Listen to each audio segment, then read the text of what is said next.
اللهم إنا نستعينك ونستغفرك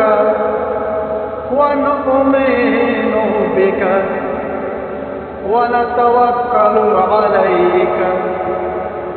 ونثني عليك الخير ونشكرك ولا نكفرك ونخلع ونترك ومن